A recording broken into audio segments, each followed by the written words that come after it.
Giving you the real from A to Z surrounding the Dallas Cowboys. News, updates, rumors, transactions, takes, and more. So strap up, Cowboys Nation, and start your day off with A to Z Sports.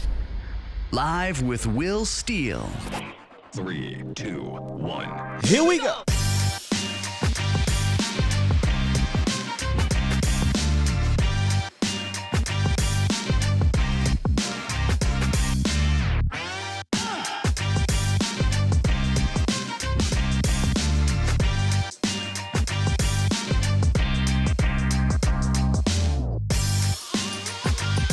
Good morning, good people. Welcome to A to Z Sports Live, presented by Texas Family Fitness, Freeman Monster, Hyundai, and Worth the Poor. If you're new, I am Skywalker Steele. Boom! That's right, I'm your host with the most, Skywalker Steele. Welcome to the show, y'all. Welcome to the show. Coming up today, 3, 2. Bobby Wagner spoke. He dished on the Dallas Cowboys, the interest. He went into detail on his contract. It's not what you think. You ain't going to like my response on it, but it's not what you think. We'll talk about that to start the show, coming out the roundup.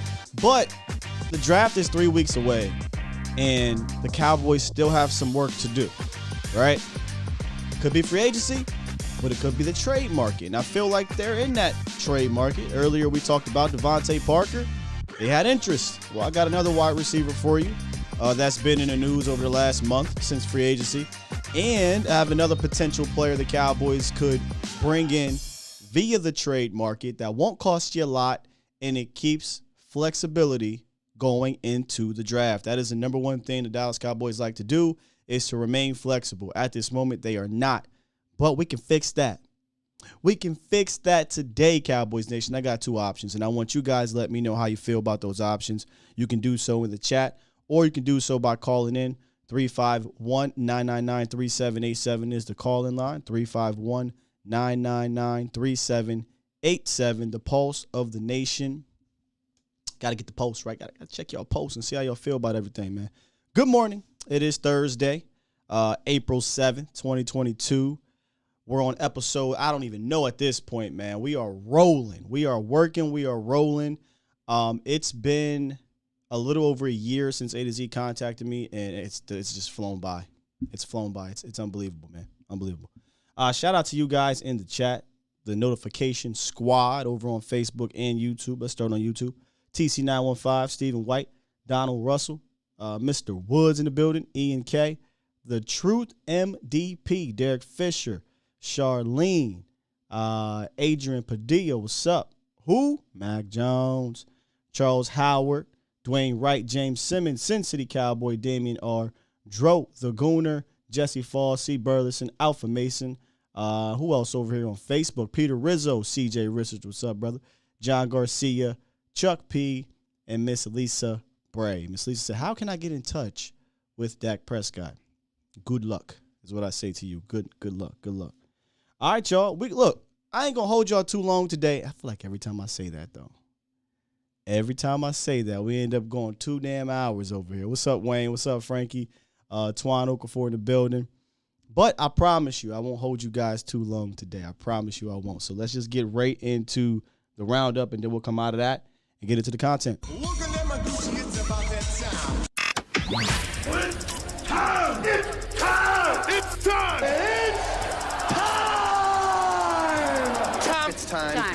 It's time! It is time for... It's time for the morning roundup. Round 'em up, boys. Yes, indeed. This is the morning roundup presented by Texas Family Fitness. Strive for progress, not perfection, ladies and gentlemen. Weather's getting nice. The weather's already nice down here in Texas. So if you know how it is. It's getting hot. So get in that gym, get in shape, not only just for your looks, but so you can feel good. What does Deion Sanders say? You look good, you feel good, you play good, they pay good. So hit up Texas Family Fitness, a solution for your fitness goals. Visit any of the 13 different locations in the DFW area, or visit TexasFamilyFitness.com. Let's get into it. Yesterday, Kenyon Green was at the Star visiting the Dallas Cowboys. They're starting to hit that 30-visit list. Other players also have visited over the last few days. Chris Olave, right? Cade Otton, the tight end, and Kenyon Green, one of the more known first-round-ish now, I guess, offensive guards. The other one that was on that 30 list is obviously Zion Johnson. You know,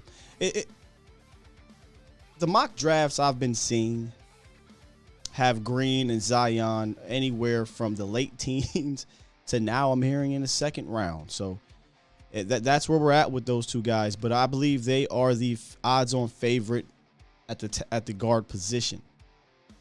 You'll obviously see a bunch of tackles get taken in front of them, but I saw Peter Schrager's mock draft this morning. He had Tyler Smith, the Tulsa tackle, mocked to the Cowboys in the first round. This is the second time I've seen him, not Schrager, but Tyler Smith be mocked to the Cowboys. You know how I feel about tackle. I mean, I guess he could slide in that guard, but if I'm going to slide him in that guard, I'll just take Kenyon Green. Yeah, just take Kenyon Green. Give me a guard. Nonetheless, man, we got a long ways to go. Actually, later tonight, we're going to do a mock draft with our guy, Mauricio. Derek Stingley said, wait a minute. Y'all going to stop talking about me falling. Sometimes these pro days and these combines, the underwear Olympics, draft stocks shoot up high, draft stocks take a hit, all that good stuff. Stingley has become a very hot button topic, a very controversial player, not because of he's a bad person controversial, but his last 2 years haven't been great. Last year he was dealing with the Liz Frank injury, right? And to the point where they didn't even, he didn't participate in the pro day last month in Indianapolis. But a couple weeks ago, he was cleared to start full speed work. And about a couple days ago, they said he was feeling 100% from that Liz Frank injury. Well, if you look at his pro day, you can tell he's 100%. He ran anywhere between the 4.37 and the 4.40, 38.5-inch vert, 10 foot 2-inch broad jump. And if you take those numbers, you put them into the combine, he would rank in the top 5 in the vertical and top 5 in the 40. And he'd be number 1 in both of those of all the cornerbacks that everyone's talking about being taken in the first round. Now, athletically, I don't think anyone was questioning Derek Stingley, right? I think what it is right now is they don't like his tape over the last 2 years. So that's where people are struggling with him. But in the NFL, I've read a lot of scouts' takes. The traits they love, the athleticism they love, the ability that they saw his freshman year, they love. I still find it hard to believe that Derek Stingley will fall outside the top 20. Obviously, it's possible. Tons of players have fallen over the years. But somebody that needs a corner is going to love what they see with Derek Stingley in that top 20. Hello, Eagles. And take him. And I hope it's not Philly. I don't want to deal with that. I don't want to have to not like him. And then finally, Bobby Wagner.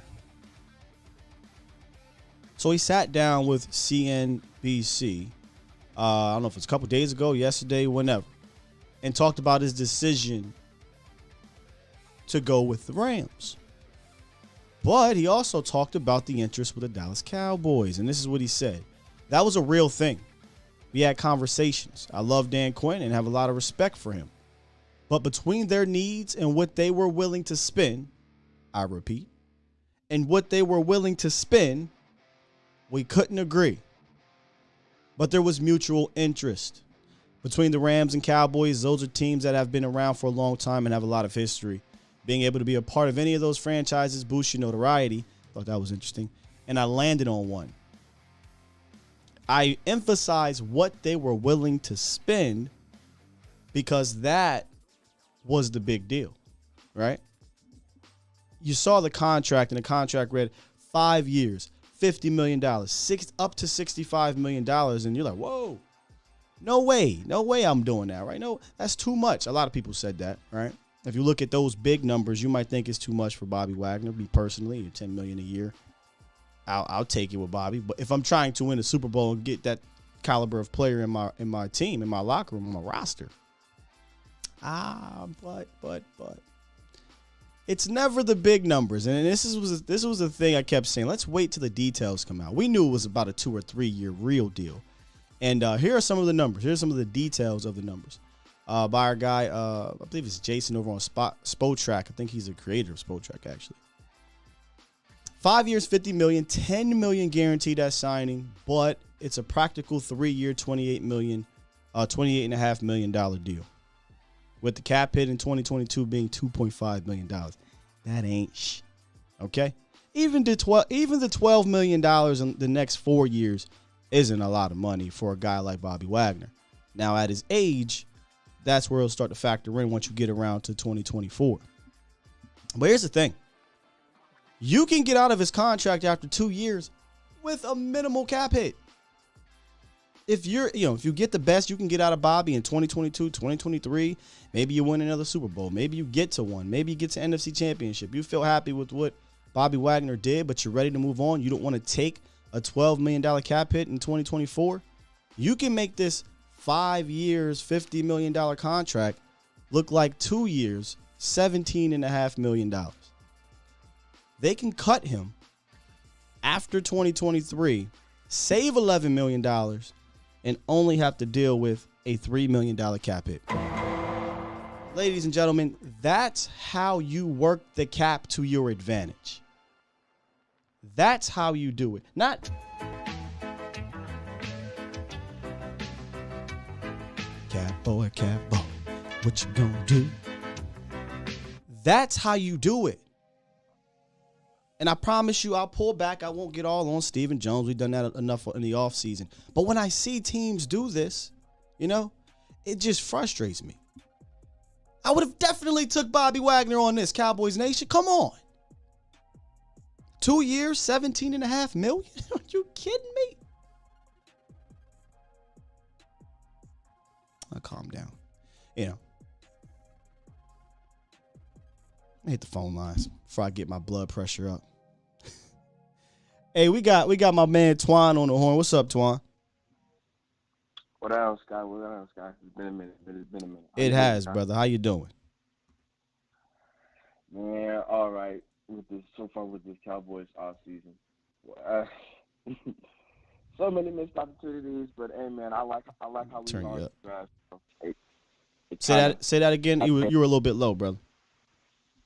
No, I was saying that with this Cowboys off season, man, it's just I think so many missed opportunities potentially.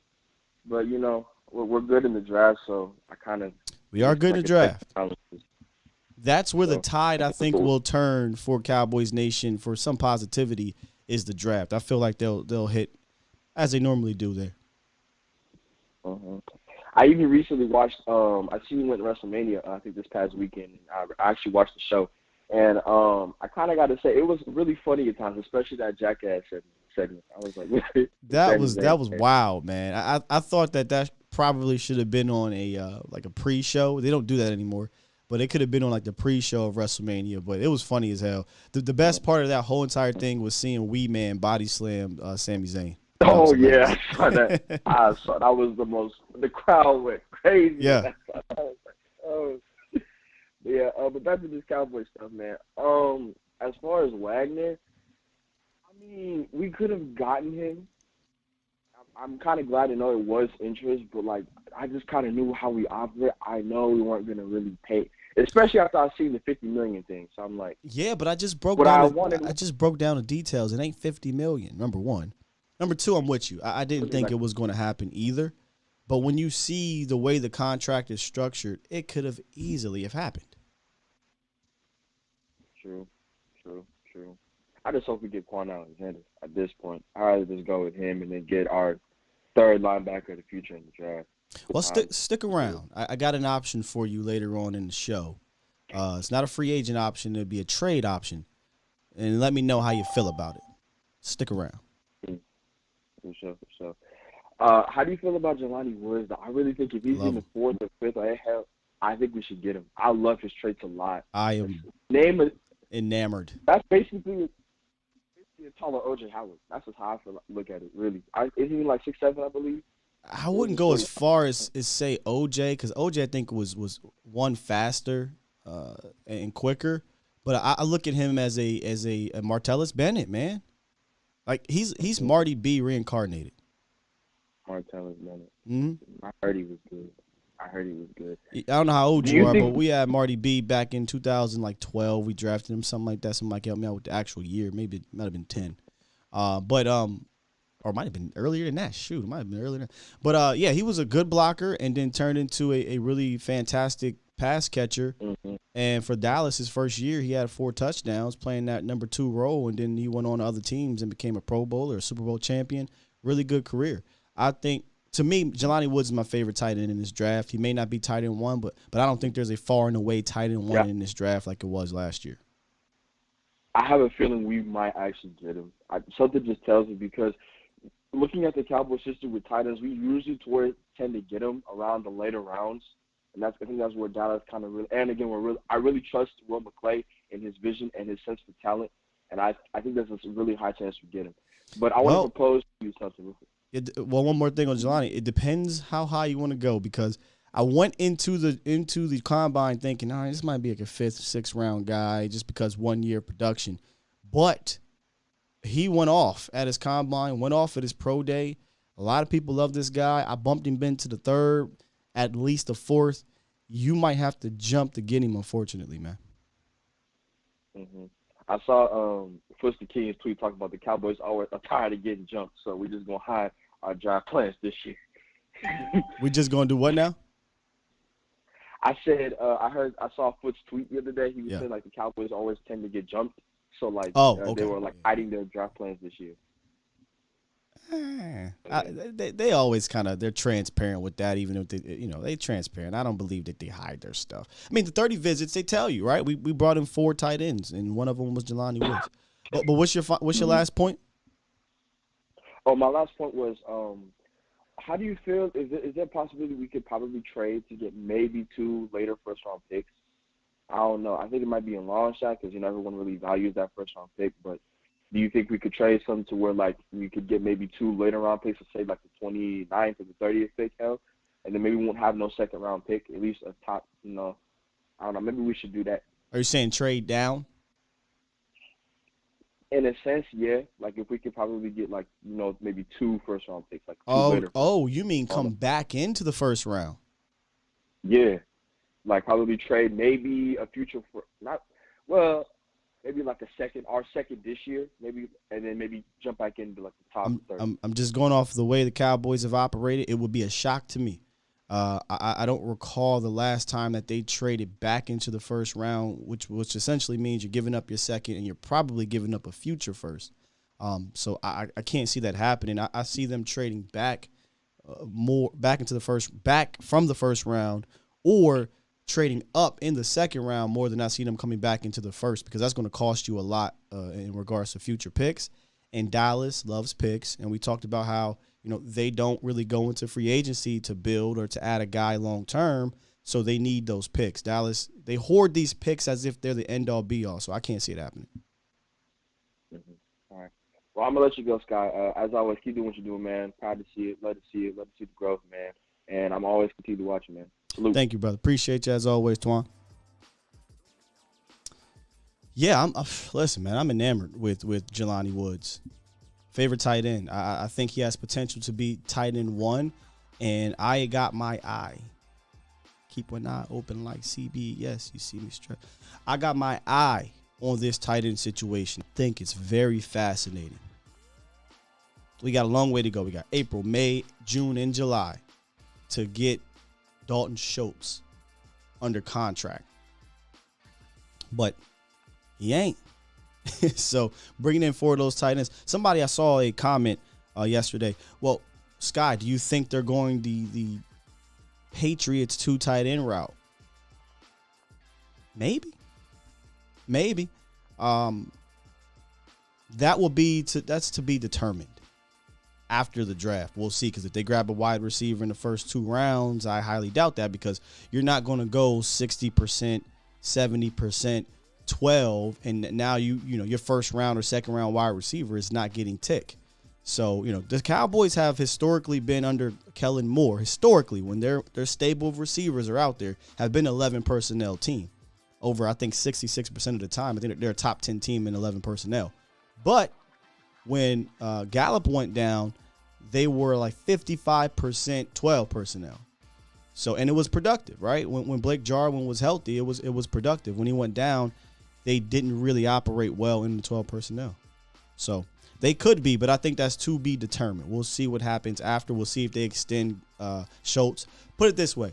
If they ignore wide receiver in the first 3 rounds, Schultz get the extension, maybe in the 3rd round they take a Jelani Woods, you could be looking at a base 12 package where they want to kind of go big and have that dual threat option to run the ball or throw it to their big pass catchers in Jelani Woods, Schultz, Gallup, and CeeDee Lamb. All right, let me get to B. Bird, and then I'll get to my first trade option coming out of this phone call. What's up, OG? How you doing, man? Hey, what's happening, Sky? How you doing, brother? I'm good, man. I'm good on this Thursday. Hey, man, so I just wanted to, you touched on something, man, that I wanted to just talk about. So I'll just tell you this. It's very hard for me to have a serious conversation with someone that if they say they get their, Skip and Shannon said this or Stephen A. said that, it's hard for me to have a conversation with that person. Another deal is Anthony Brown totally sucks. I can't have a conversation with that person either.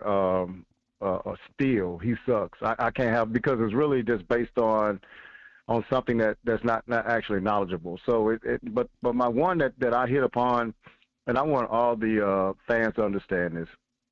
never look at the contract numbers initially. Like if a contract's 5 years, $100 million, don't look at that. The reason why they're putting it out there is because that's what the agent wants to put out there. Yep. So the agent puts that out there, and then other people, it's out there for his advertisement to get other clients.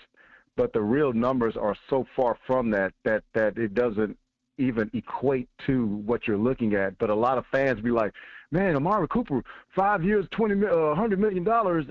Dude, the dude, that's not really that contract. Right. And so I just don't like that. I want us to be educated on these things, because when I saw Wagner's contract, initially 5 years, $50 million, I said, watch, people are going to say that's too much money. Yep. But when you go and delve into the real money and start looking, I appreciate you doing that. And I saw it already. You look at it and say, it really was a valuable contract. Oh, my goodness. That is – the Rams know exactly how to handle these situations, man. Maybe better than any team in the league, because we keep hearing, well, they're going to run into cap hell. Maybe they will in 2 or 3 or 4 years. But right now, they're still in that championship window. I use quotations because they've really been in it since 2017, y'all. We're talking now going on 6 years, okay? And they've been doing it this way for the last 4 or 5 years, being aggressive with trades and contracts and cutting and structures. They are the benchmark, in my opinion. And, Dallas likes to herald themselves as, we take care of the cap, right? We get great contracts. And in reality, when you really look at it, they're not. They take too long to sign their guys, and they eventually have to overpay. And the contracts they restructure the wrong guys, and the contracts come to bite you in the butt. But I got to get my hats off to the Rams. That's a fantastic deal. It's essentially a 2-year, $17.5 million deal. That's beautiful. Well, one of the things too, man, as a fan of the Rams, if you are, you just like the fact that they're going for it, right? That they're not stagnant. They know they have a window and they're going for it. But I have a scenario for you, if you don't mind. I want to put you in and just kind of see, just try to, if you don't mind here. Sure. So you're 18-year-old. You're a 5-star recruit. You're the number 2 wide receiver in the nation, correct? Okay. So, and this is for everybody out there. So you take you go on a recruiting trip to Mississippi State, then you go on one to Florida, then you go on one to Georgia, and all of them are pretty much the same. They great facilities. SEC, they're gonna, hey, you're gonna be able to compete for, playing time your first year. But Mississippi State pulls you to the side, say, hey, yeah, man, everything is, we want you. We just want to let you know that, we have a criteria that if your grades, fall below 75. That it is we can terminate your scholarship. Not saying that we will, but we can do that. Well, Florida, you go to Florida and Georgia, they say, and then you're going through them. You say, hey, y'all, what if my grades fall below 75? What do y'all do? Well, we get you a tutor. We got the best tutors here. We're going to get you back up. We're going to make sure we work with you, make sure you know the stuff. And so the thing is that then you say, well, why would I go to Mississippi State? Because it is a possibility for that to fall for me as a freshman to come in and not take off because I'm not a straight A student. Why would I even ever go into that? And then I'm going to sign with Florida. I'm going to sign with either Florida or Georgia. I'll take those guys out the picture. So even individually with me, I'm not going to do that. And so that's how you lose out on recruits.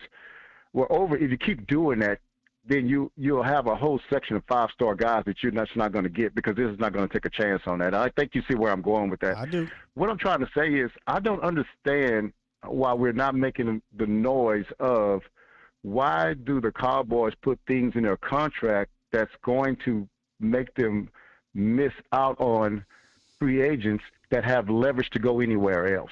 See, the thing is that y'all got to realize this, is that those things that are in the contract for Gregory will make other free agents not come. But here's the deal. You got to remember that the Cowboys, what I'm trying to say is structurally, they're not even set up to sign a high-value free agent. Because if that's in their contract, then they have no plans to sign a free agent that's highly sought after. I mean, that's amazing to me, and I don't think anybody's thought of that because you wouldn't even have that in your contract if you're trying to go out and get just say Aaron Donald. He's not coming. He's going to be like, I'm not coming there. I mean, the money's all the same, but you have this in there. So could you I guess you see where I was going with that. I saw where you were going with it, and this is bigger than Randy Gregory, right? Because I think a lot of people might think, well, Randy's gone. Yeah. Randy smokes, he's a head case of suspension. I think it's bigger than Randy. I think what you're saying is if you want to ever go out and get that dude, right, that blue chipper, that 5-star guy in free agency to help you get over the hump, the odds are very small details in that contract are going to matter. Will those details matter for a Dante Fowler? No. For a Daryl Worley? No. They're probably just happy as hell to be able to get paid that much because they likely aren't getting a lot of money on the open market. But when you're talking about mega bucks, which the Cowboys don't pay for, mega deals, those details may matter. And here's the example. And granted, this is a quarterback. So a little bit of context there. But Dak Prescott, the richest contract in Dallas Cowboys history, straight edge dude. I don't even know if the dude, well, I guess he drank a little bit. He's been at the club, but I don't think he drank, smoke, or do anything crazy. He's not getting in trouble. He's not out here, putting himself in jeopardy. He said, take that out of my contract. I'm getting $140 million guaranteed or whatever the heck it is, just in case, like you said, just in case I slip up.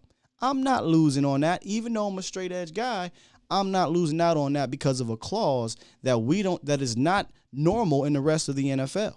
So I see where you're going with it, and it's only pertaining to the mega, free agents that may be out there, not your Dante Fowlers of the world. So I see where you're at with it. This is bigger than Randy Gregory. Yeah, and so in closing, man, my choice for a tight end if we draft one would be Jalen Wademeyer because he's down here from where we're from. So, and I work with his dad. So I'm definitely pulling for him. So I know his pro days wasn't good, but he's an outstanding player. I saw him play in high school, and he's a talent, man. I knew he's going to be going pro after this year, man. So we'll just have to see how that works out. But I even told my son last year, I said I could see that dude playing for the Cowboys. But look at this guy. I appreciate you. And I'll give me going on. Real quick, so Wademeyer to you is like what Michael Parsons was to me, essentially. Yeah, absolutely, man. Okay. So, yeah. But look here, man, you have a good day. I'll continue listening to your show, man. I appreciate everything you're doing, man. Hey, you and Vosh, brother. Oh, say that again? Congratulations on the, I think you're on that show with the new show with Vosh. Yes, producing Vosh's show in the volume. Thank you, bro. I appreciate that a lot. Yeah, man. Yeah. You step. came a long way, man. All right, talk to you later, bro. Thanks, man. Yeah. Yeah. I feel the bias. I feel the bias. I was like that way with Micah, which, by the way, I need to reach out to his pops because I'm trying to get him on the show. He wants to come on the show. I just been super busy of late, but I want to get Mama Parsons on the show too. So that'd be kind of cool to get them on here and talk some personal stuff about Micah Parsons, his journey and things like that. And then obviously want to get the big horse. You want to get Micah on the show, right? Yeah, we're going to do that. Adrian says, we don't sign those guys, so the point is mute. Yeah, we don't. At some point, though, like, I hope it changes. I hope it changes. I hope at some point Steven realizes, okay, it's okay to dabble in there from time to time. But again, I don't want to make this thing go full circle. The Wagner deal wasn't even a mega deal. This wasn't Von Miller. And like he said, he makes a great point about the agents. You see $136 million or whatever it was for Von Miller. That's not even what it really is. But you can go to the next free agent or the next client and say, hey, man, I signed Von Miller to a $100 million contract. Come on over to A to Z Sports agency, right? That's how you do it. All right, we got Los on the horn at 5:05. Give me a second here, guys. Shout out to Mark Holmes in the building. He says Stephen Jones will never change. Where's my drop at here? God, if you listening, help change Stephen Jones. John Stephen Jones. Do me this one favor.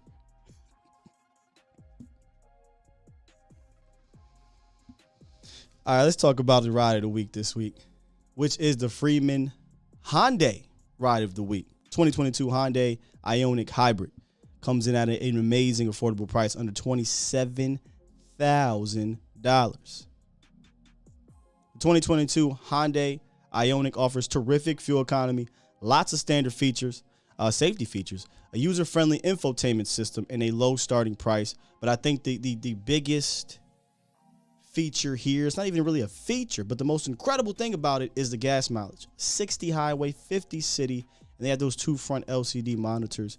And of course the backup camera is part of it. The side monitors are part of it.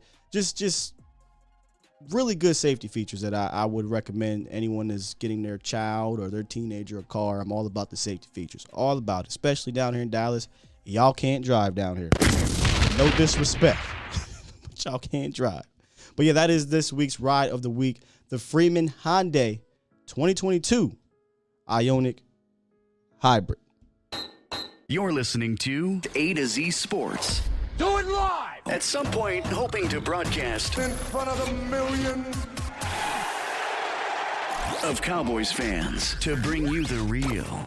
But for now, strap up and here's your host, Skywalker Steele. I'm Luke Skywalker. I'm here to rescue you. We'll do it live.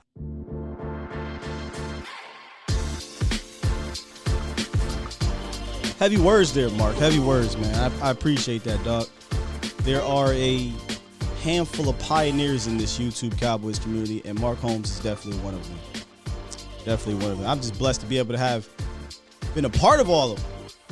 Went from watching them to be a part of them. Pretty awesome.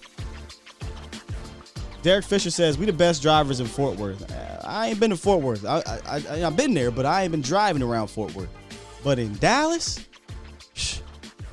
so I'm used to seeing cops kind of just patrolling areas from, where I'm from. And I'm not just talking about it. I'm just in general, right? You see cops riding around.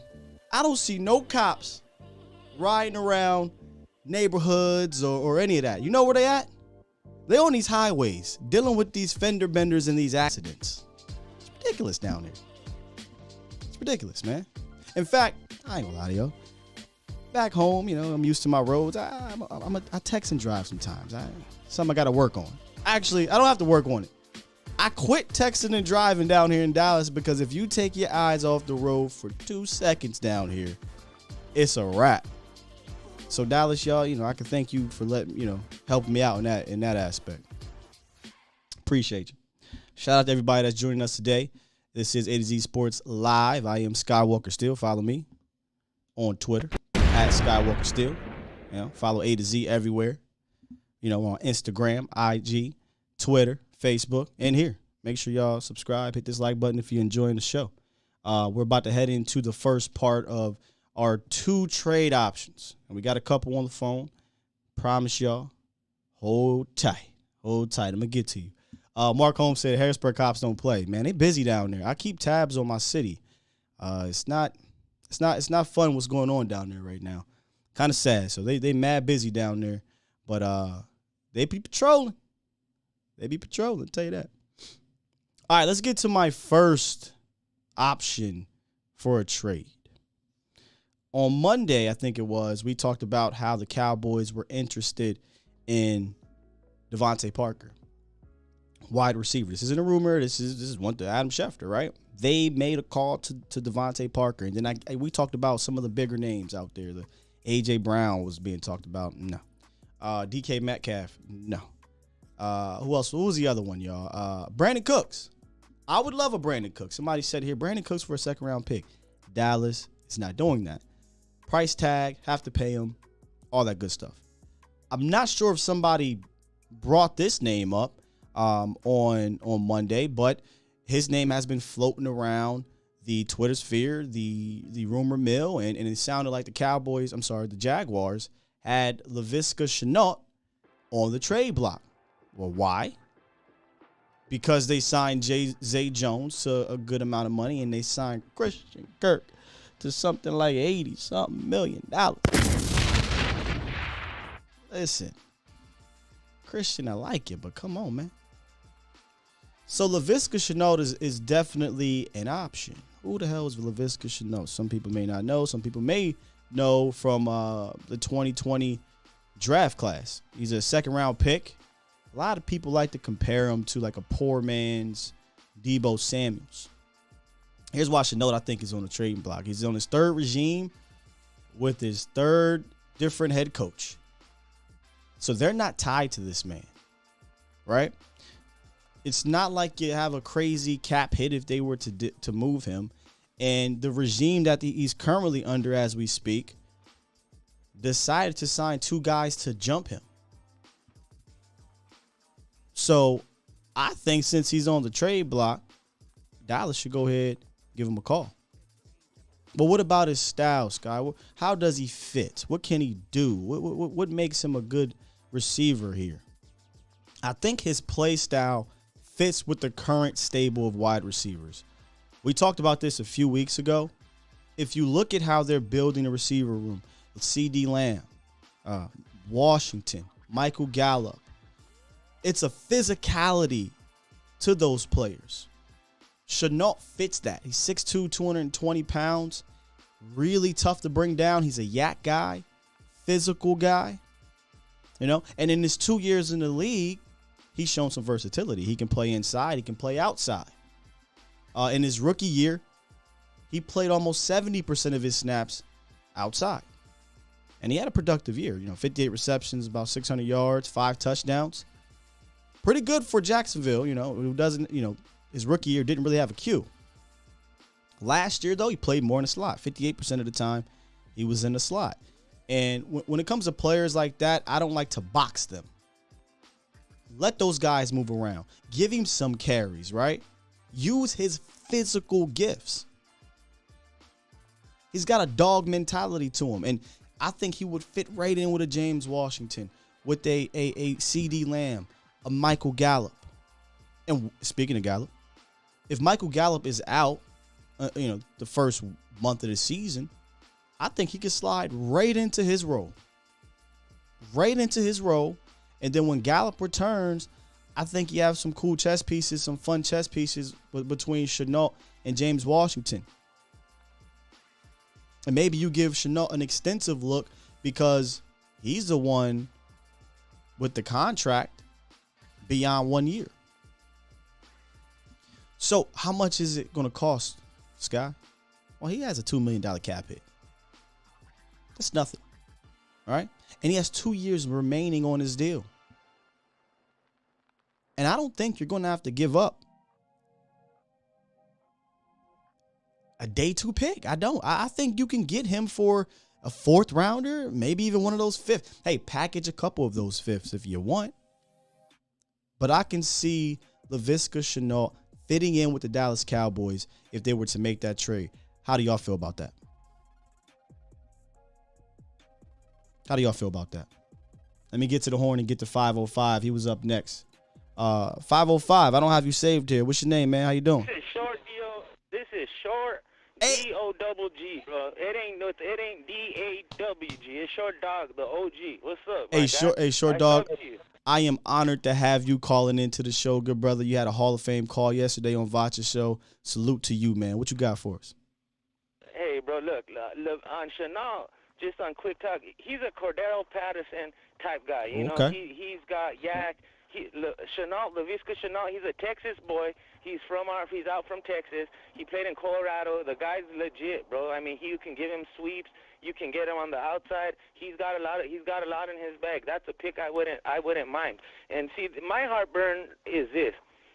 We gave up Amari Cooper, bro. Looking at what everybody got and what everybody's getting paid, I thought Amari was pretty elite. That contract could have been worked with. Leal Collins, we gave up there. So to me, I'd have heartburn, bro, getting us going and paying a second-round pick for Brandon Cooks just to spend $5 million less than to have Amari. That's just me thinking. A 27-year-old, fourth overall pick, pedigree, route running. I never thought he hit a ceiling. I understand the nicks and knacks on him, but if you're going to get rid of him, I'm going to hope CD and Gallup pick that up. I'm going to get that in the draft or look for a guy like Laviska. I ain't going to be sold out for signing a big-name guy on either that tackle or wide receiver position because obviously they must have seen something. So we got to go with Steele. I mean, they go out with Bernard Raymond, I'm going to throw up, bro. But one of the things, still, I'm going to tell you this, bro. I mean, I know the Cowboy Nation have a lot of guys. But there's only a couple guys that I can really get down with because I see special potential. Law, he's a good guy, bro. He's a guy that can run the game for you, set you some picks, get you some scores. But Vach is a dynasty, dog. But I'm gonna tell you one thing. I've been looking at you for a long time. You're special, bro. You got a lot of qualities, dog. On camera, you're magic. You got that radio DJ. You're interactive. We need to blow you up. 15 subs, we need to get you to 45. We got to hit you to 100, dog. Vach on 75, like, you guys are the truth coming out from the new era that can really go up there and not embarrass us, not come out with no big game James bullshit show or some 30 minutes. I mean, some real shit. I ain't hating, dog. I tell him to the face. One thing I'm going to tell you. Keep it real, too. He keep it real, too. Yeah, he keeps it real, but it's not for me, dog. You know what I mean? To me, I need something that's very, very elite, bro. If I'm going to sub to you and I'm going to ride for you and I'm going to put it down, I have to know that you're elite level. It's not just your thoughts spewing out or you're a loyal guy. I need somebody elite, and that, to me, you and Vach are guys that they can build a whole organization around. And I love what you guys are doing. I'm supporting you guys. The only thing I got to tell you, bro, is look, you're from up there where Micah's from. Yeah. You live in Dallas, it seems like. Yeah. Earl Spence, bro. Next week, Texas Stadium. That's our world champion, straight out of Cedar Hill, Oak Cliff, Dallas, bro. That's our guy. He's gonna go for the unification in Jerry's World in the big stadium next Saturday. I'm gonna be out there. Word. You guys looking me up. I'm gonna hit you up on Facebook, bro. I'm gonna be in Oak Cliff. I'm gonna be at my boys, Houston 5th Ward. We're going deep. One of my guys are performing. But I'm gonna see you out there. If you want to link up or whatever, I'm gonna be out there. Yeah, I'm working next on Saturday. I'm working on some tickets for that, man. One of my Hey, if you need anything, I got some tickets, bro. Hey, hit me up, I Short got Dog. some tickets. Hit me up, if bro. I can get you on Facebook or something, I'll hit you up and give you some. They're not the best, but they're free. But I'll hit you up and I'll start tapping in with you, bro. But I mess with you heavy. I got love for you, and I hope you blow up, bro. Appreciate you, dog. I know you will. All right, bro. Salute, man. Short Dog bringing. Y'all should have heard Short Dog's call yesterday. Let me just say this, because I said big game keeps it real. He does keep it real. We all are acquired taste. There's people who don't like me. There's people who don't like Vach. There's people who don't like Law. There's people who don't like James. There's people who don't like Tuck, and so on and so on. But that's a real one right there. I will vouch for him in that sense. He is a real one. In regards to big game James. So I got to come to my man's defense. I love your Short Dog, but big game is a real one. He's just not your taste. I get it. Not everybody's taste. Everybody can't like you. It is what it is. Or it is what it is. It is what it is. All right, it is what it is. Yeah, that Earl Spence. I might have to try to see what's up with that, man. Might have to see what's up with that. I got you, Glendon Los. What's up, Glenn? Hey, what's good, Scott? Thanks for taking the call. Just to piggyback off of what you just said, I'm totally with you. I've learned over the last couple of years, I love your station. I love Mark Holmes. I love Big Game James, Law Nation. Haven't had a chance to listen to a couple of the others, but what I will say is that you each have your individual style, and I appreciate the knowledge because each one of you guys are plugged in. I get my information from your stations. Even though you have different styles, you guys all bring the substance, and you put in the work, and it's obvious. So I really appreciate all you guys. Thanks, bro.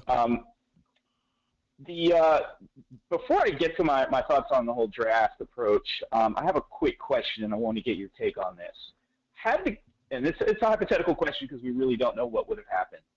But had the Cowboys won against the 49ers, would Coop still be on this team? Coop? I don't know. It seemed like they soured on Coop even before that game. But think about it, Glenn. Coop had the best game at the 49ers game. He was the best wide receiver. He was the most productive offensive player. He 6 receptions, 60 yards, a touchdown, only real touchdown for you. So, I mean, he performed. He can't. People forget that. Absolutely. They act like he went out there and laid an egg. No, he performed. When he got the rock. And he torched his guy.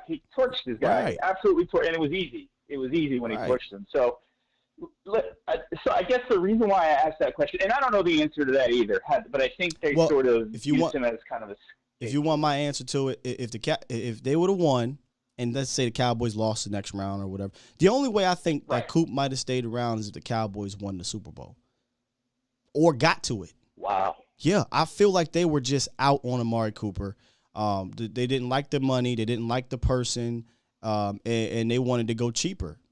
It would have took something drastic for them to have to keep him. I think they were out on him. One playoff win wouldn't have did it.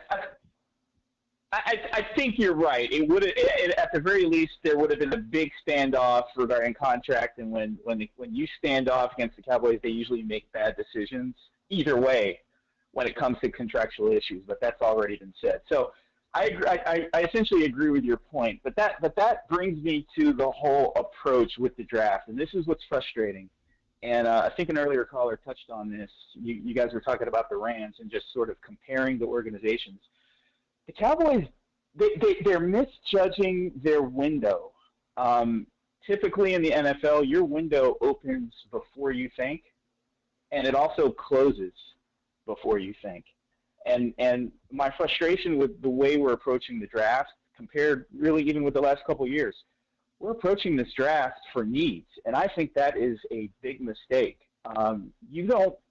The Cowboys have actually had the right approach. I mean, we don't love it. I understand. I'm not a fan of Catboy, right? No. But I do agree there's something to be said for at least plugging holes via free agency, even if you're bargain shopping, and then come into the draft and say, you know what, I'm just going to take the best player available. Because the reason why we have a CeeDee Lamb, the reason why we have a Micah Parsons, and we traded back before picking up Micah, is because that was essentially the best player available. We wanted the cornerback last year, and Denver jumped us, or not jumped us, but they selected him before we got a chance to pick. And so I think that you get yourself in trouble when you start saying, well, we need this, we need that. I just think we have to approach this, and maybe it's just very elementary to say, just select, at least in your first 3 rounds, just take the best player available and let the chips fall where they may. I just think the Cowboys get in trouble when they try to say, we need this, we need that. That's a mistake. Well, let me say this. The Cowboys usually, for the way they operate, they usually try to plug the holes in free agency and then go into the draft with flexibility. They haven't even done that this year. So that's agree. You know what I'm saying? Even your own way is your results in your own way are bad right now. So far, you got 3 weeks to get it done, but so far. But I agree with you. I don't like that approach. I do think that they have been more BPA over the last few years. And you know, I'm all about BPA per need. Right? It's paid off. It's paid off. It's paid off. Yeah. But you can't back yourself into a corner. And at this point, I think the Cowboys are kind of doing that, right? Like there are a lot of little small holes, whether it be short term or long term, that the Cowboys have questions that they need to fix them in free agency or the offseason. But let me get to your window talk, because DA made a great point up here that I was about to get on. He says our GM and his son have no window, so they don't make moves for the now. That's exactly where I was going. And let me not be a hypocrite, Glenn. I mock the window talk, right? Because I feel like you can always create your own windows. But here's where I won't mock it. If you do put on that aggressive mentality, that window mentality, that, you know what, damn it, this is our window, we gotta do something, then you see a lot of these teams get aggressive. The Bengals and the Rams, for instance, the Niners and the Denver Broncos did it, right? Like they get aggressive to capitalize on their window.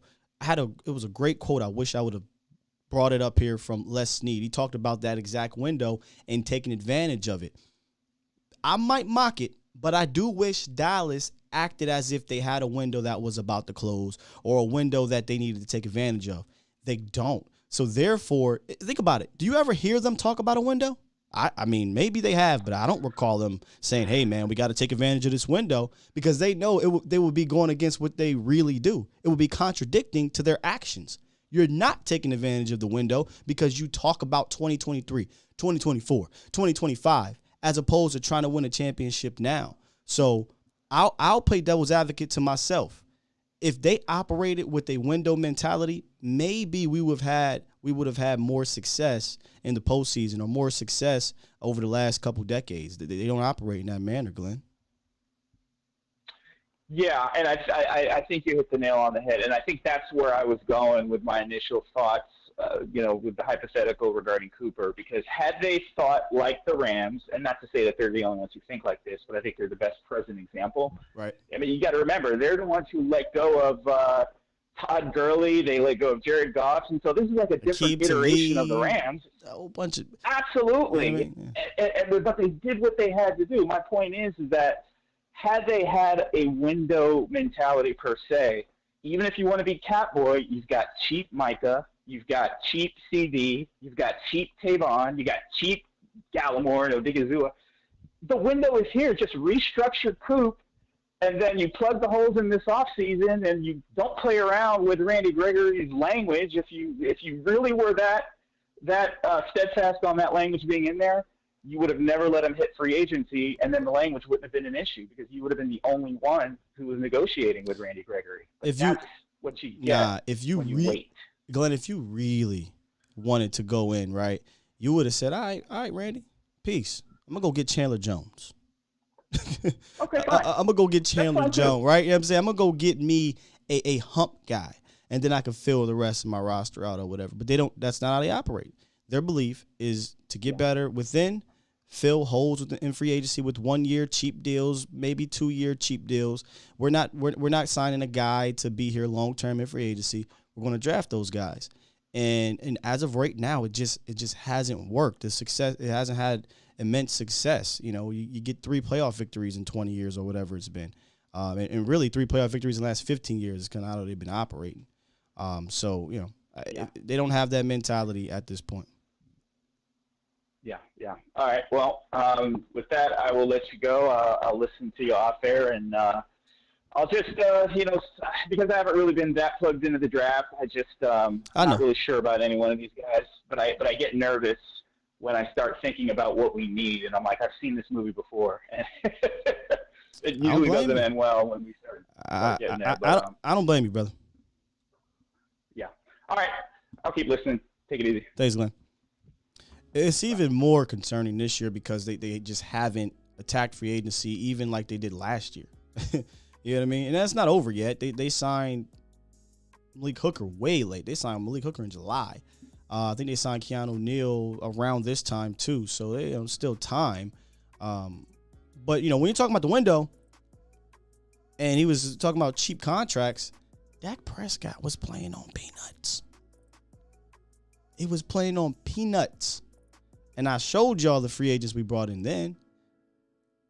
The best trade that happened during that time might have been franchise tag at that point, can't remember. But the best trade we had at that time was the Robert Quinn trade. So yeah, they don't like to operate in that. Go listen to what Stephen Jones said after the Rams won, and they don't want to do that. You know what I mean? They have their way of building, and is open to criticism. Phillips said their philosophy sucks, and then right above that, we are fine, Stephen White. Stephen White, I have to give my hats off to you with this bit. It is an amazing bit. An amazing bit.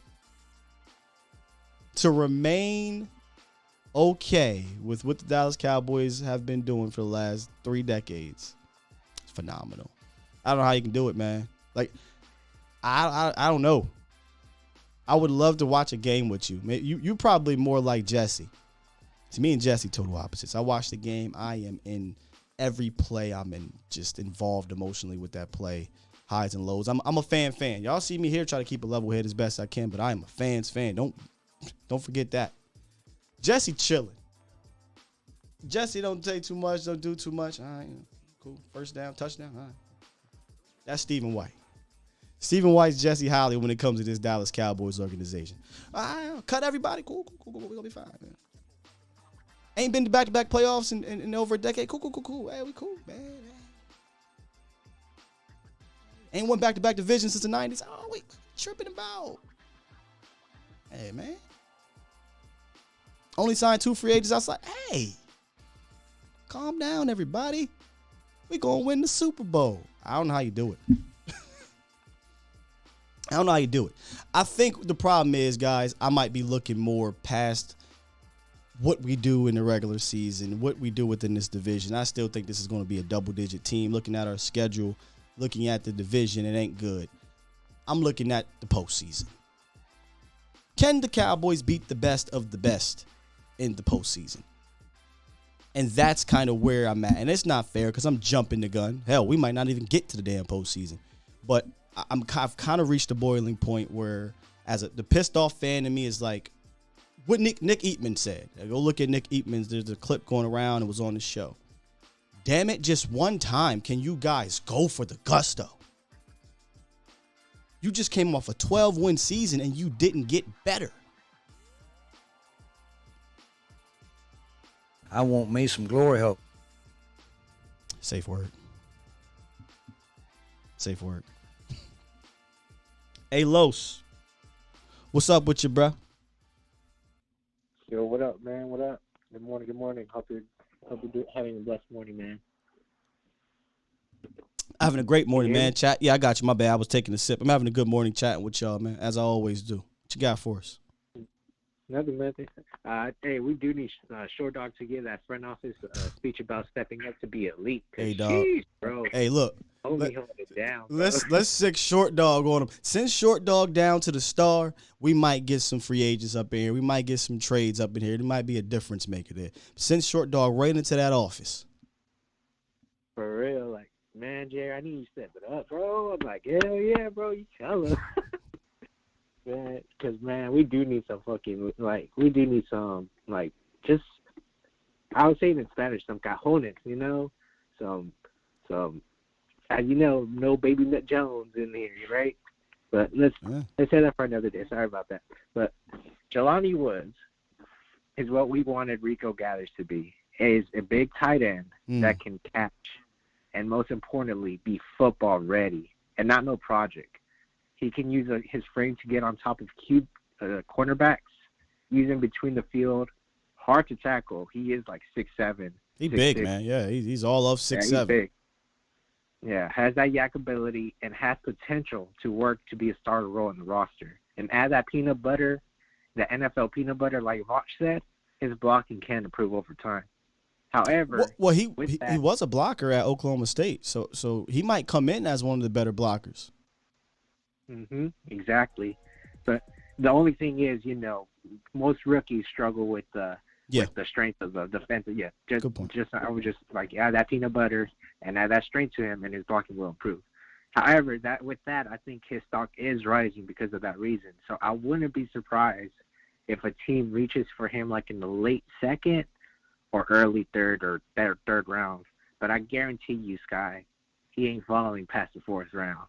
I'm just having that vibe, and I just hate to say that, but I mean, if Cowboys do want to get him, we might have to reach for him in the second or third round. So would you be willing to reach in those rounds for him? You know, somebody said to me on Twitter, because I looked at his RAS, and it was like a 9 point. Oh, no, it was a 10, I think. I have to go look. I think it was something like a 10. It was ridiculous, which was one of the highest in history of the athletic scores. And I said, go get me my guy. Somebody on Twitter said, but you might have to get him in the second round. At this point, Los, I don't think you can do that, right? Like you got other more important needs. You still have Dalton Schultz in the contract, and I'm sure they're going to try to work out a long-term deal. So, listen, you take one of my favorite players in the draft at 56. Am I going to hoop and holler about it? Absolutely not. Absolutely not. I'll be ecstatic because I like the player a whole lot. So now, once I calm down from that high, I'll say, okay, what do we do in round 3? We got to get back to what we need in round 3, because I'm pretty sure the second round you could have filtered there with the better player. So would I be mad? No, but I would definitely understand the frustration in Cowboys Nation if they are, because that's not a position I think that everyone is trying to grab in the second round, Los. Exactly, Sky. And that's the thing. I think that the tight end draft is like, it can be, some other tight ends have some flaws, but I think the only tight end that I feel like I would definitely go for is Jelani Woods. Grant Caltera for SMU, he's solid, but the thing that scares me is his history, his injury history with his Did they bring him in for the 30 visit? I don't know. I don't think so. I think they brought in Otten, Jelani, Wademeyer, and Ruckert. I think one of those 4 guys will be available for you in the mid rounds. I would focus on those guys. I like Charlie Kohler too, and I wonder if they didn't bring him in because you sent Kellen Moore down to Iowa State's pro day. So Kellen Moore probably reported back like, hey, no need to bring him in. I like this cat. So I think those are the 5 tight ends to keep your eyes on in those mid rounds. Exactly. And then closing, and Stingley and Davis ain't falling. I've made my mind on that. However, what I am interested is any of these teams will take the good offensive linemen and leave us, the Cowboys, with a tough decision, which is choosing a need over talent on the board. Because I listened to a conversation, I think in the volume, I think yesterday and back then, where Vosh asked you, how would you feel if we picked up Raymond? Man, I feel like you, Sky. If we picked up Raymond, I would just kind of feel bothered. I would. Because I don't think he's tackle ready in my regard. And I feel like that players that will be on the board can be plug-in day one starters. And I don't know. I just hope Will McClay will have a say in that board and be like, hey, y'all got to trust me on this. We got to get a day one starter here first and then let the offensive line fall in place. Yeah. But if we do reach it in the first round for our tackle, the only one I would reach for is Slayer from Georgia. He's pretty solid. He's going to move into guard, I think. Yeah. I don't think he's a tackle, but he's definitely guard ready in the NFL. As we get closer to the draft, I think we start to overanalyze, right? We start to get into the details of these players, of the draft position, trades, all these things. But I'll go back to what I said at the beginning of the offseason. Excuse me. At 24, at 24, you will have a really good player sitting there for you, Dallas. I don't think you'll have to overthink it.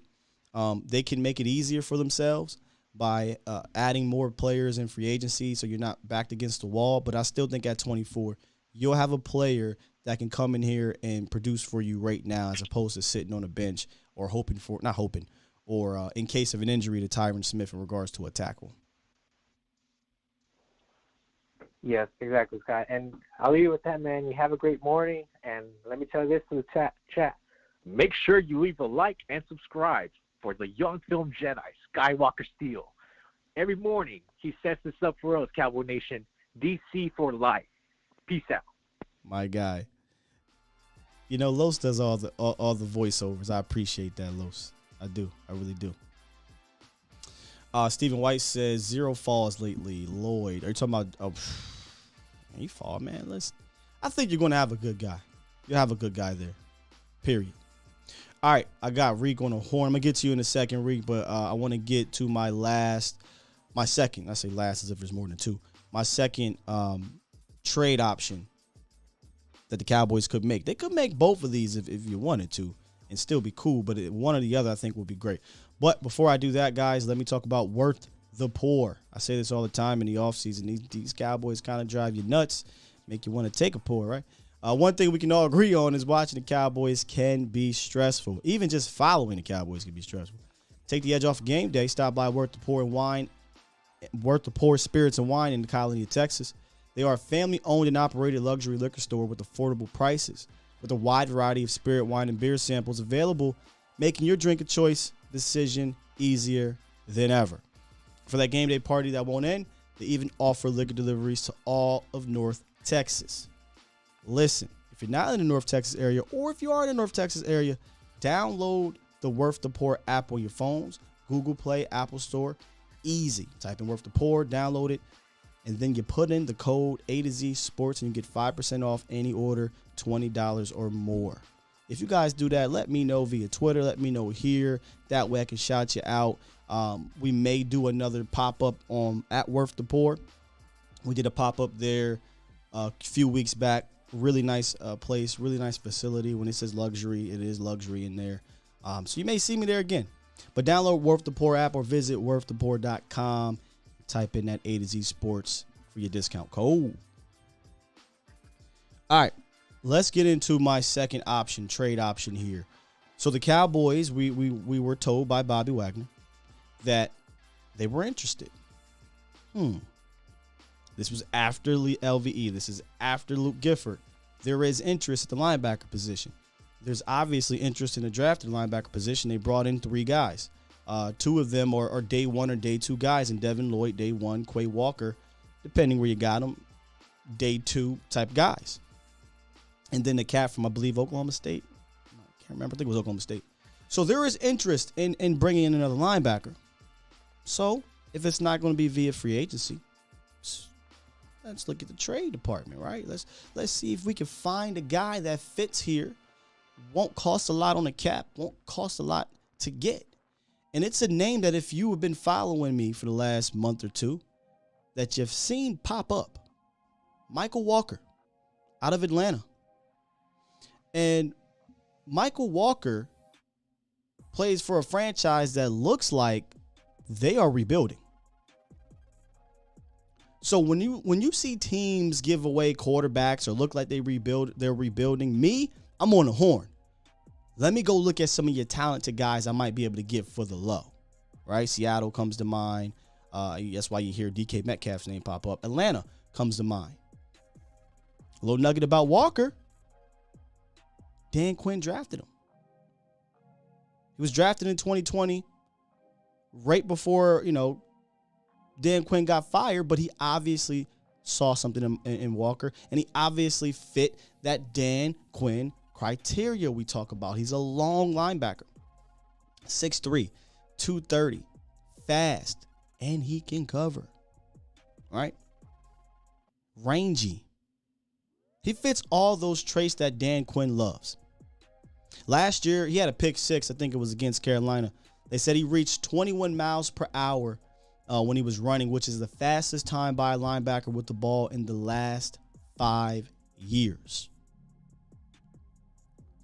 Much like Dante Fowler, Michael Walker could be a guy that rejoins a Dan Quinn and maybe that he revitalizes his, I don't want to say revitalizes his career, because Michael Walker hasn't had a down career. He's just been behind Foye Oluokun and Deion Jones. They played in that 3-4 scheme, so you only really need 2 inside backers.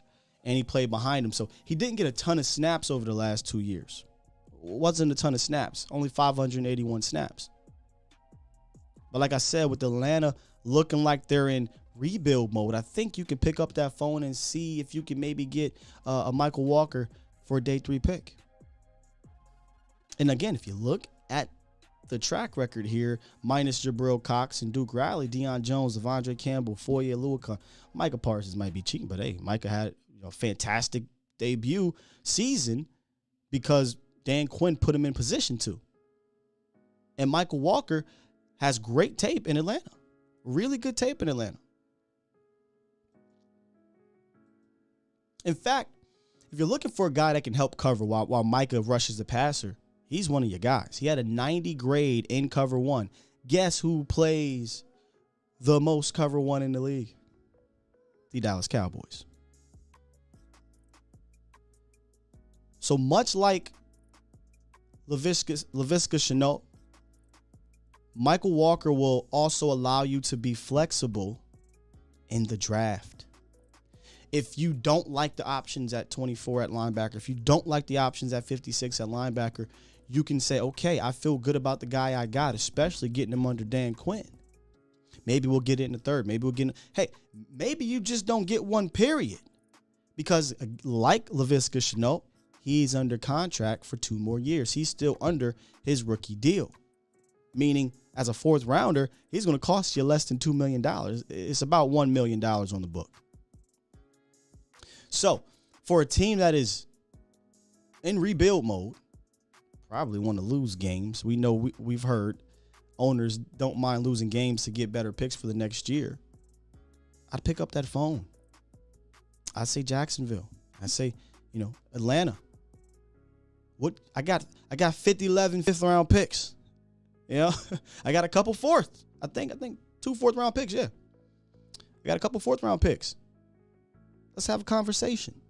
Michael Walker could slide right in, give you insurance in case Jabril Cox is not ready. I think he would be better than LVE. And he kind of gives you a intermediate term, not long term, but intermediate term option more than 1 year like an LVE, right? And a Luke Gifford. And he protects you in a draft. If you don't get the guy you want, I got Jabril Cox now. I got Micah Parsons. I got Michael Walker and LVE as my fourth guy. Let's see what happens. So how y'all feel about Michael Walker here? Toby says, Sky, I have a trade option for you. Offensive guard Max Sharping from Houston. I would have to go actually look at Max, Toby. So I'll do that. And that is a position that Dallas, it fits exactly the mode of the topic of conversation today. Plug in the holes so you aren't backed into a wall in free agency. I'm going to get to a couple of these super chats, and then I'm going to get on the horn with Reek. Super chat. I appreciate you, Marcus Flores Young, $2 donation. He says, Sky, the analyst, fire emoji. Salute, man. Let me get to, I think I missed some earlier, so let me just go find those real quick. Danny says, if I can't draft one, I'm trading for a one tech. Now, I don't even think you got to trade for one. Trust and believe me, though. Y'all know I do my homework. I know I try to do research as best I can. I did look for options, Cowboys Nation. I did. I tried to look for options in the trade department for one techs that I thought could come in here and have an impact. I think Michael Walker can have an impact. I think Laviska Shenault can have an impact. I ain't see too many. There's obviously guys, but we have to fit them in the Cowboys criteria. Are they cheap, right? What's it going to cost you, right? Contract years, fifth round options, all those things. I looked. There wasn't too many. Now, if you guys got names, more than happy to list them. I could take a look at them, but I didn't find too many. And here's another reason why I was like, you know what? It's cool. It's cool. You know why? Calais Campbell's still available. Ain't got to trade nothing. Go sign Calais Campbell for a one-year deal. You good to go. All right, super chats. Where are we at here? All right, a couple super chats. Mac Jones, appreciate you for the donation earlier. He said, hold on, where you at here? He said, super chat. Short Dog has no filter. Big Game James is unique. He is, definitely is. Super chat. Sully says, $2 donation. We send Short Dog, there will be no star. Says Short Dog let it all out. Let it all fly. I can dig it. Toby said Campbell would bring attitude to the D-line. I think that is a no-brainer, Toby, right? Like, that signing's a no-brainer. Ain't had a guy like that on that front line in a long time. T-Mac says, Sky, I feel like we can trade 88 for a need because we have firepower to trade back into the third. That is a good point. You got 2 fourth-round picks, so you could move 88 for a better player, a veteran player. I don't know if you would need to for Michael Walker or Laviska Shenault. Maybe Laviska because his draft pedigree is a second rounder. But yeah, I don't think I would mind moving off the pick 88 if I can package my 4s or my 5 or whatever to get back into the third. That's a good point, T-Mac. All right, let's get to our dog, Reek. What's up, brother? Hey, what's going on, Skywalker Still? The Cowboy Nation, like, share, subscribe, and sharing all that good stuff. I just wanted to say this, man. I defend all of my content creators out here in this YouTube world, this atmosphere. Everybody do their own thing. Everybody got like Sky said, everybody has an acquired taste. And my whole thing is like this, man. If you ain't feeling what somebody's saying, go ahead and either unsubscribe or just change the channel and go watch something else. But as far as getting on here, trying to be like talk out the side of your neck about Big Game James. Big Game James is a pillar of this community, and I'm gonna defend all these guys to the best of my abilities, you know what I'm saying? Because I don't agree with what everybody's saying all the time and their views all the time, but at the same time, too, I got to respect other people's opinions and how they like to run things. And let's just, let's keep the disrespect to a minimal because let's keep it all real. Big Game James, he be getting them good interviews with some of these old school players, some of the up-to-date players, too. And everybody is a part of one big community. None of these guys are hating on one another. Everybody doing their own thing. But at the same time, we don't know if these guys, I'm pretty sure all these guys have some kind of relationship with each other. So let's not get on here and disrespect nobody on in this Cowboy Nation, because we all trying to get to this. We all on the same umbrella. We all trying to get to the same goal, and that's win number 6. Yeah, but it's like Baskin Robbins, man. It's different flavors for different folks, right? Different strokes for different folks. I don't down anybody in our community because certain people like certain things. Again, like I said earlier, there's people that don't like me. It is what it is. But I like my community. I respect my community, and I've worked with just about almost everybody in the community. So I can vouch for this Cowboys youth community. Some good people in it. Yeah, because my whole thing is like this. I like certain people more than other people, but I'm not gonna get on here and disrespect none of them because they all bring good content.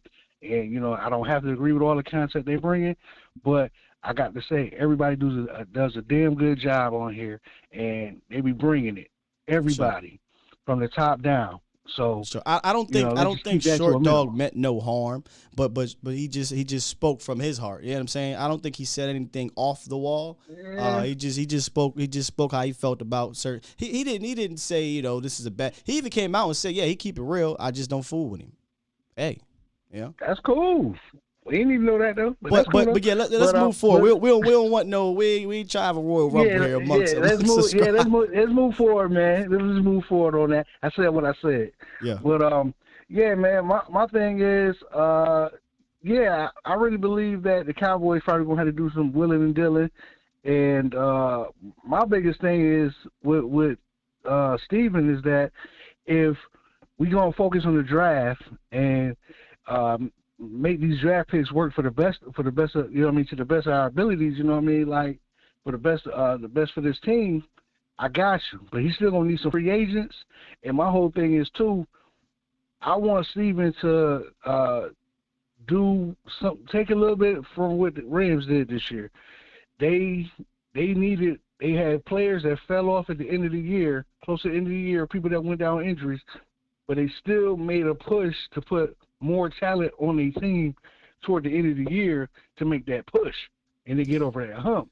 That's my whole thing. I hope that we go into the playoffs or we going toward the playoffs. We got a decent record, and if we need a couple of players that can get over the hump, people that's willing to trade with us, or people that's getting released, certain talent that's getting released of other teams, and they can get us over the hump toward, to get to that goal of 6. Steven need to pull the trigger and quit being cheap, man. That's my problem with him. He talks about, what I'm saying? Talent acquisition being 365 days a year. That's lip service. We don't really do too much of that acquisition in season, and that's not really super common. It's not like the NBA, right? Trade deadlines, you see a ton of movement. NFL is not the case, and I know you're using the Rams as an example. They made a ton of movement over the last couple of years at the deadline or in season, et cetera, and it's paid off. Jalen Ramsey is one of them. They've traded it for and away from Aqib Talib. Who else was last year? Von Miller, and then acquiring Odell Beckham in free agency. So they are the true definition of talent acquisition is 365 days a year. Just again, based off of data, man. I don't believe that Stephen Jones is going to be doing that type of stuff during the season. Hey man, I'm gonna get off here with this. Hey man, I was just at the gas station earlier this morning, get some gas, and I seen a guy with a Cowboy license plate on his car. So we went to talking for a quick second, and he was like, "Yo man," he's like, "I'm frustrated because he's like Steven just doesn't see the bigger picture in this thing." You know what I mean? It's like, yo, we had the team last year to do something, but he's like, why the hell are you gonna sit Tony Pollard in that San Francisco game? He said, come on. He said, what's the whole point of sitting the guy? He said, if Zeke hurt, you know what I'm saying? Use Zeke as a decoy or something. He said, because he was like, how in the hell? Who said this? We beat this guy, just got the random guy I met this morning pumping some gas. And he was a Cowboy fan. He's a Cowboys fan. And he said, the one thing I didn't understand about the whole situation was we beat their behinds last year with a backup quarterback and Pollard. He said, what was going on? He said, I just don't understand it. He said, if we making moves like this just because certain guys are paid and we got to follow the money, he said, we'll never get nowhere. We ain't gonna do that. I said, but man, we just gotta keep faith. Hopefully, Steven changes, turns over another leaf one day. But if he doesn't, hey man, I told him I ain't gonna stop being a Cowboy fan because his moves. It's still my team. It is what it is. But I get why every Cowboy fan I be meeting on the street, they frustrated with Steven and Jerry. They frustrated. So I was like, sell our team though. It is what it is. But like I said, Sky, shout out to you. Shout out to the Cowboys community. Shout out to all the content creators. And I'm going to holler at y'all, man. Peace. All right, Rick. Appreciate you, man. Yeah, I haven't run into too many Cowboy fans that's happy right now. That's the thing. Yo, y'all are wild in the chat during some of these calls. I appreciate it. Stephen White, what? What is this? Stephen White says, truth is, I don't like the way the Rams won it. Cool, but takes away from being a team. Bunch of nomads. I could absolutely ether that. But I'll just be very simple with this. If your Dallas Cowboys won the Super Bowl the same freaking way, would you be on here? Because I promise if you say yes, then you are that fan that you try not to be. Would you be on here like, yeah, we won the Super Bowl, but I don't like the way we won it? Let me just get my. I want me some glory hole. Because I'm a little bit tired of actually going hard at this type of topic, but that is blasphemy. So, question I need to answer: would you be upset, or nah, I don't know if the term is upset? Would you be on her saying, "I don't like the way we won the Super Bowl"? Before I say something, fam, I just got to see your answer. That's all. He said either that. No. It's a simple question. Glory hole has two sides. You ain't answer it, Steven. Would you be on here if the Cowboys won the Super Bowl, making trades, signing free agents, whatever, talking about, I don't like the way we won it? Don't go nowhere now, Steven. Come on. No, Cletus. I got to hit you with the... No, Cletus. Come on, Cletus. You're going to walk over here, but you're going to limp back. All right. I would, but I'd be happy with the rate. You are a hypocrite, Steven. Let me press my button. I want me some glory hole.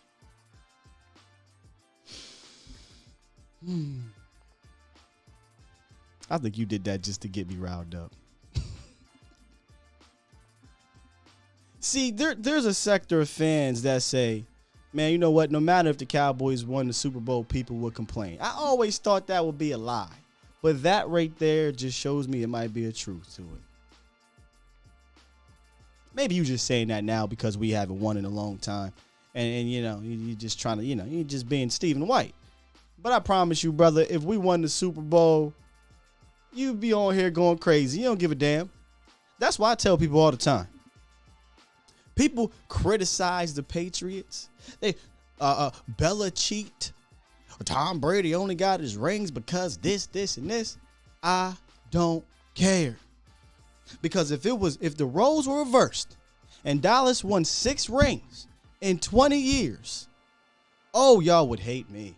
Opposing fans and teams would hate me. Well, you're a cheater. And? Do you got a ring? Is there an asterisk next to that ring in the books? Nope. In 10, 15, 20 years, when the Cowboys have, it would have been at this point 11 Super Bowl rings. Yeah, 5 and 6. Do my math right. They said there would be no math. Would you be saying, well, 3 of those rings there's an asterisk? Hell no. So miss me with that, bro. Miss me with that. D.A. Lee said cheat better. Facts. I think I'm on an island when it comes to the Patriots and Tom Brady. A lot of people don't like how they did things. A lot of people. So you wouldn't be alone. To me, I said, shit, well, what did they do? Let me figure out how to do it. Toxic. Just win, baby. We at that point right now. I promise you. If I had some type of superpower or something like that, invisible cloak or something like that, and we get to the playoffs, you ever see, what's the movie with the Wayne's brother, where the sixth man? Huh? If I had the sixth man ability, I'm going down to AT&T Stadium, right? And on that infamous 14-second play, or before that, I'm knocking everybody down so we can win that game. They're going to say, somebody cheated. I don't give a damn. I'm trying to win, man. I'm trying to win, period. Shout out to my brother Vosh Lombardi in the building. We about to get out of here. We got about 2 more minutes left to the show. What y'all got in the chat? No, Steven, you wrong. Rams hoarded. Oh, you wrong, dog. I done got on a whole tangent about this situation. Let me tell you something, Voch. If the Cowboys won the Super Bowl the way the Rams won the Super Bowl, you be humping every single last chair in your house. And you know it. This is how I know you know it. And we can talk about this later. We talked about IQ and football IQ and instincts and things like that. He said, I was that way. Until Michael Parsons got here.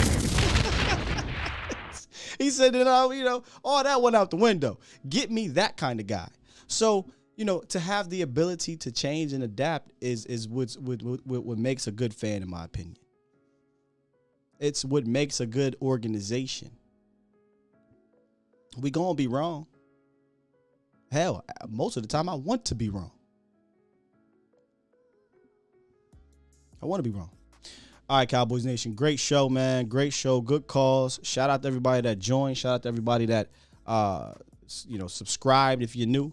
Hit that like on the way out. The super chats. Appreciate that. Later tonight, busy day for me, huh? Got the morning show today. Be on with Vosh producing his show, Vosh Lombardi live on the volume. And then later tonight, back here on A to Z Sports Dallas, I'll be with Mauricio Rodriguez. Trey. I gotta get Trey. Trey, I'll be on it tonight, so man, tune in. All right. We'll be putting on the GM cap. It's gonna be a fun show, I think. We're gonna be the de facto general managers of the Dallas Cowboys, co-general manager of the Dallas Cowboys, essentially 2 Stephen Joneses. And we're going to pick a free agent to bring in, and he's going to pick a free agent to bring in, and then we're going to do a mock draft with you guys on tonight's show. So make sure y'all tune in. All right. With that said, we up out of here. Love y'all. Good stuff as always. Chat was jumping. We'll be back tomorrow. Feel Good Friday, Fan Friday. I may or may not drop a mailbag segment. We'll see how I'm feeling. Check me out later on The Volume. You can type in The Volume. I'll be producing with my brother Voch Lombardi on his show. All right? And then later tonight, we back here, A to Z Sports Prime Time with Mauricio Rodriguez. We out. Love y'all. Peace.